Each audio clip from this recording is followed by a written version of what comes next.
Hello and welcome back to the workshop once again. This is more of a tool or a workshop aid than anything else.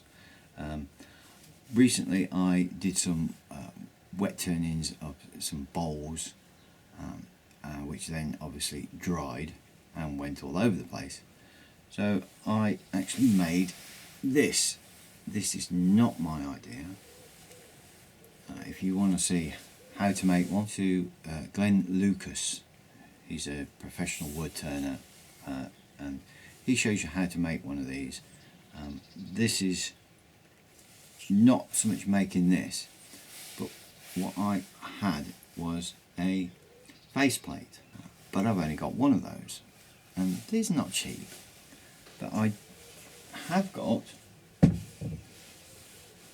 a big chunk of some 90 by 90 pine, and I know that you can make faceplates out of these. I've made glue blocks and stuff like that, threaded glue blocks, which I think you might have even seen in the previous video. So what I'm going to do is I'm going to cut this up and I'm going to make two slightly different styled faceplates but out of wood. That is the plan. Hopefully it works. But let's see how we get on. We'll see you in a minute.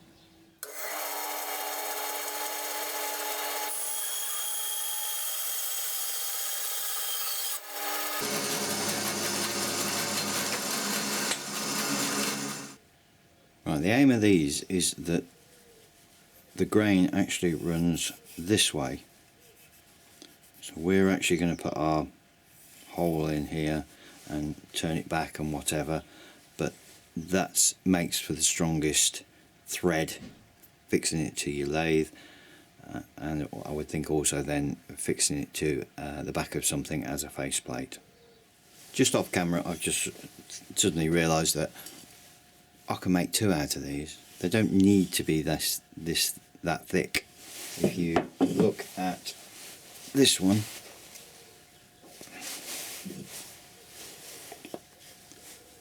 plenty thick enough.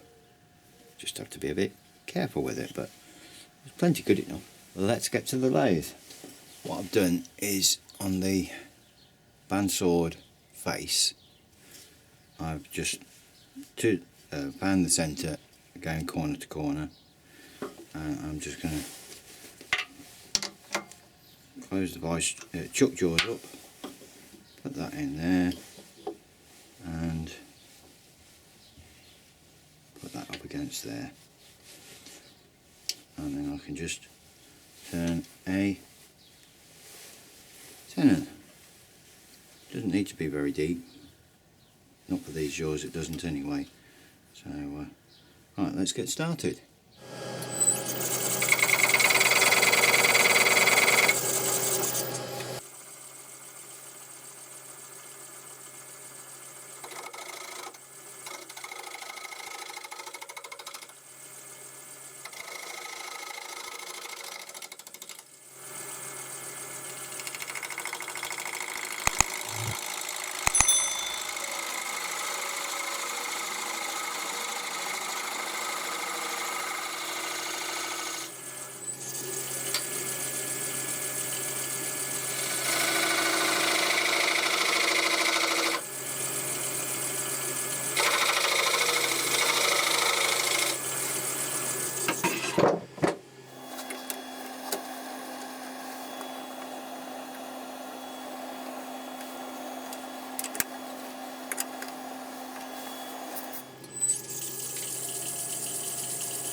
Right, so I've just roughed that down to a diameter, not important. If you want a bit more clearance around the outside to put your screw holes in, I'm sure you could. I might even take that down a bit smaller, but to start with I'm going to put the hole in. Now my lathe is an M33 by 3.5 thread, so the tapping drill size is basically 30mm. I bought some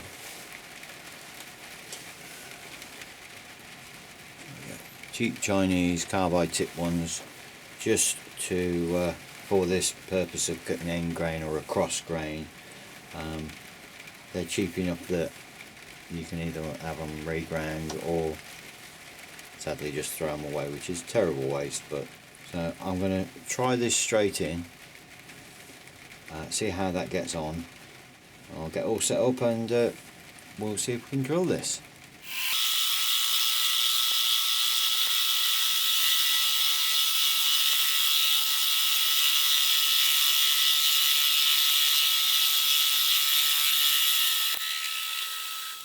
What I've just realised is that there is actually a little counterbore at the top of this thread, which is obviously on the back of the when it sits there, so I've just got to put that in.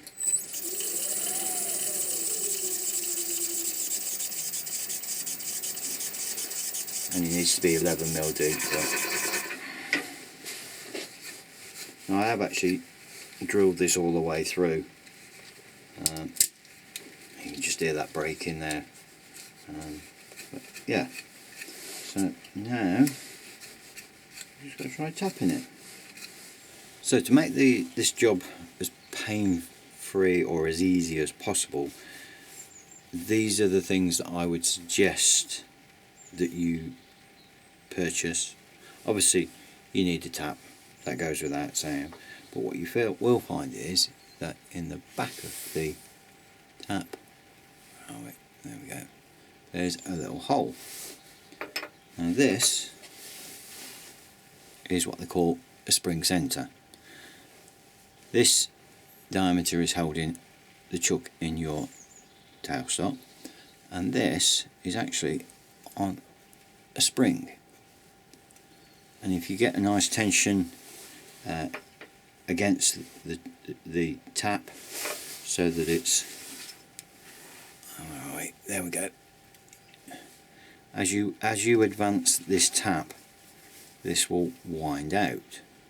And all you then do is, once you got to a certain point, you can just move the tailstock back up again and keep going till you all the way through. Yes, you can use spanners and stuff, but a tap wrench is, in my opinion, a better choice. Yes, again, it's a little bit more of an outlay for something you don't use very often, but when you do need it, and I mean, we'll tap other things with it, or can tap other things with it, it just makes a bit more sense. So that's my opinion. You might not agree, which you are entirely open to do. So right, let's get set and see if we can tap this through. Okay, so just pop that in there, and then you just advance the tailstock to compress the spring that's in here, and that centralises your tap. We will get to a stage where I have to put the headstock lock on, but for now, just wind up again.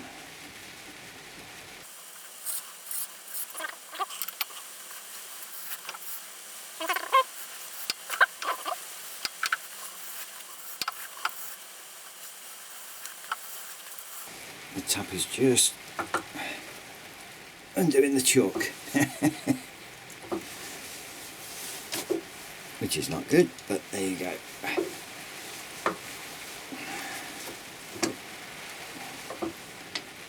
Back in, just you should have that tailstock out of the way completely now. Oops, there we go, we are actually out.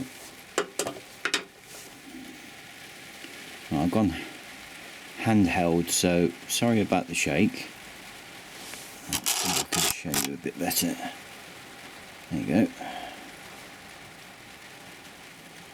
Now we've got thread in the hole in the thread. I think, having looked at this, I think I'm going to take this down a little bit smaller in diameter, just to give me good access to these 4 holes that I'm going to put in this one. I think on the second one, what I will do is I'll actually turn it all round, so that maybe we can, or see whether we can get 6 holes in, just to see. I don't know. I think you should, but until we try, we won't know. So I will be back when I've turned this down and I'm ready to start sealing the threads and whatever. So, see you in a minute. I've just been having a think. I've taken this down to, I'll tell you, about, well, what's that, 50, 56, 57 mil diameter there, which is, I think the back of my chuck is only 50, so that's plenty. But looking at this here, I can actually get 6 holes in this, and I'm just thinking, if I were to take this one down so it's totally round, which I'm not sure is a gain anyway. I mean, this way you've got more surface area which is going to be contacting whatever you're screwing it to. That at the moment I think is just over 90 millimeters, but if that becomes round, that's less surface area than that is. So I'm actually going to do this one the same as this one. So it just seems silly not to.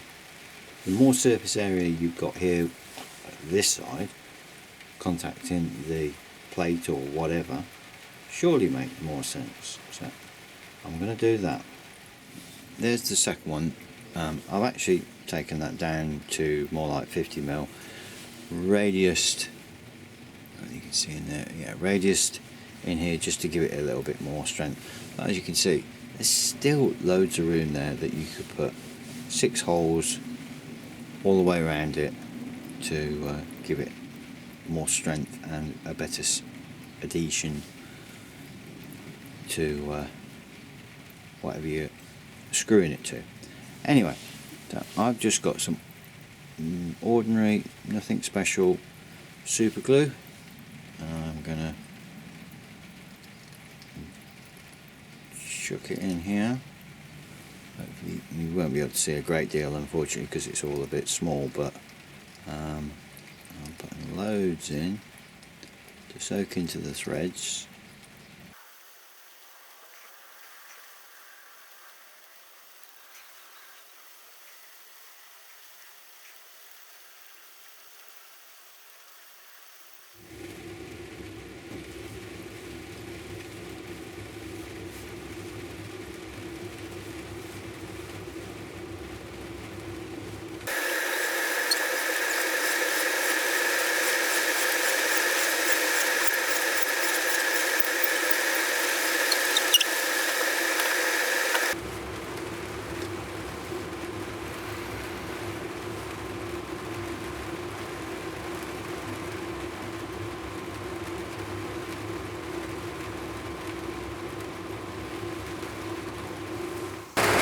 Well, that is certainly not going to go anywhere.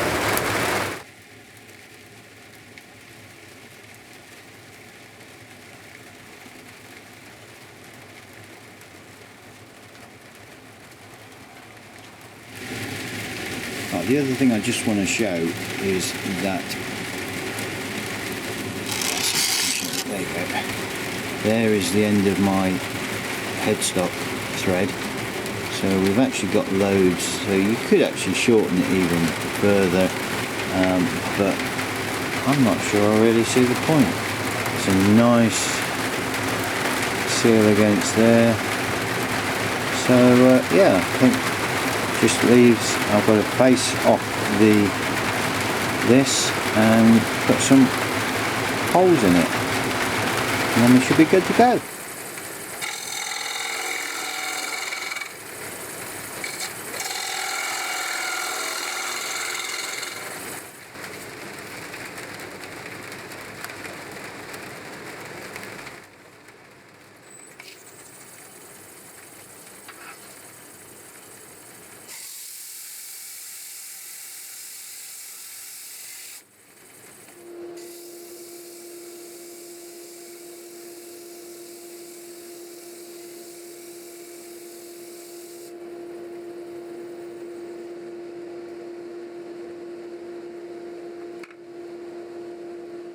Right, we have got there finally.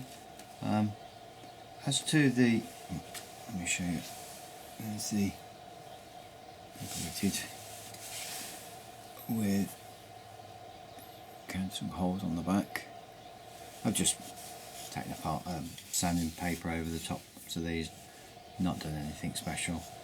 If you were to make them yourself and you wanted to paint them, go for it. But as to the hole positions, I just did a very simple little, see that properly, template, poke some holes in it, and I actually did them on this front face, drilled them from this side and then just countersunk them from here. Generally, yeah, I'm quite pleased with them. Threads will be nice and strong. I did 2 applications of super glue and then ran the tap through once the glue had set. I used some activator just to speed things up a little bit, but yeah, they worked out quite well. So now if I want to mount something on a faceplate sort of permanently, I've got one, and they're relatively easy to make. To be honest, if I wasn't actually filming this, I bet they'd probably take me a couple of hours, 3 at most, probably less than that really, but yeah, being a bit generous. So yeah, very pleased. They're there ready for next time I need one, and hopefully the idea will be of use to yourselves. I just think they're a simple idea, and if it saves us a few pennies to spend on some new gouges or new toys, all the better. They will be strong enough only if you go across the grain from the original cut, like I showed you at the start of the video. It just makes so much difference. If you want to use harder wood, you carry on, that's fine, but I'm just proving the point that these will work even in pine. They need a bit of super glue, but that's alright. So hopefully you have stuck with me to the very end, and I do appreciate it, and I'll see you on the next one. Thanks very much for watching. Take care. Cheers. Jeff.